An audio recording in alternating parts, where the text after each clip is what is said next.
मोदी सरकार ने अपना एक और वादा पूरा करते हुए वक्फ बोर्ड के पर कतरने के लिए वक्फ संशोधन विधेयक पेश कर दिया है।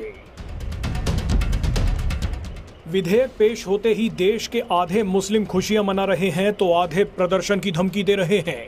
आपको बता दें कि दुनिया में सबसे ज्यादा वक्फ संपत्तियां भारत में हैं, मगर सरकार ने वक्फ बोर्ड के पर कतरने शुरू कर दिए हैं। इस वीडियो में आपको बताएंगे कि नया वक्फ कानून बनने के बाद 5 कौन से बड़े बदलाव होने जा रहे हैं और कैसे वक्फ बोर्ड पर नकेल कस दी गई है। Hello and welcome back to my channel. दोस्तों welcome to Hindustan reaction channel. तो इसी पे देखते हैं जबरदस्त वीडियो और देते हैं रिएक्शन। सबसे पहले सबसे बड़ा बदलाव देखिए। पुराने वक्फ कानून की धारा 40 सबसे खतरनाक थी।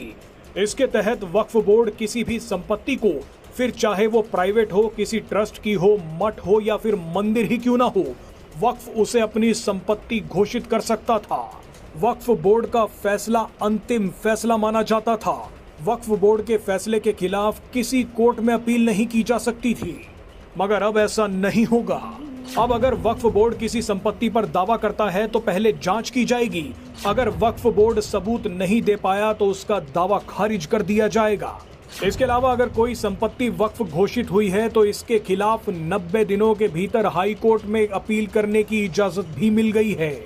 यानी पहले वक्फ बोर्ड के खिलाफ सिर्फ वक्फ ट्रिब्यूनल में ही जाया जा सकता था, मगर अब हाई कोर्ट में भी जाया जा सकता है।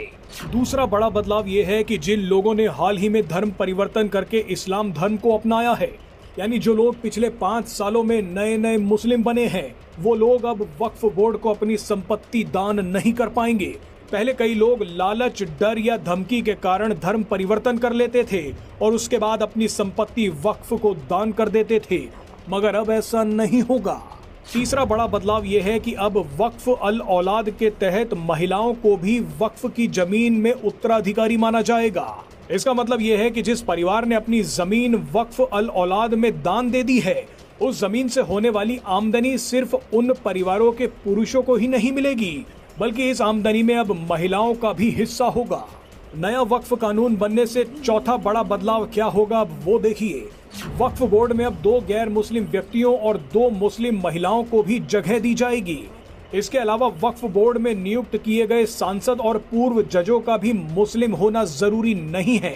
यानी वक्फ बोर्ड को सेक्युलर बनाया जा रहा है। सेक्युलर होने की ठेकेदारी अब सिर्फ हिंदुओं की नहीं है, वक्फ बोर्ड को भी अब सेक्युलर बनना होगा।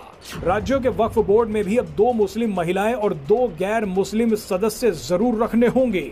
शिया, सुन्नी और पिछड़े मुसलमानों से भी एक सदस्य को इनमें रखना अनिवार्य होगा। यानी वक्फ बोर्ड में अब बोहरा और आगा खानी समुदाय से भी एक सदस्य होगा। ये 2 समुदाय वो हैं जिनकी जनसंख्या बहुत कम है, जो बाकी मुसलमानों से अलग होते हैं, अलग रहते हैं, क्योंकि ये ना तो 5 वक्त की नमाज पढ़ते हैं और ना ही ये लोग हज यात्रा पर जाते हैं।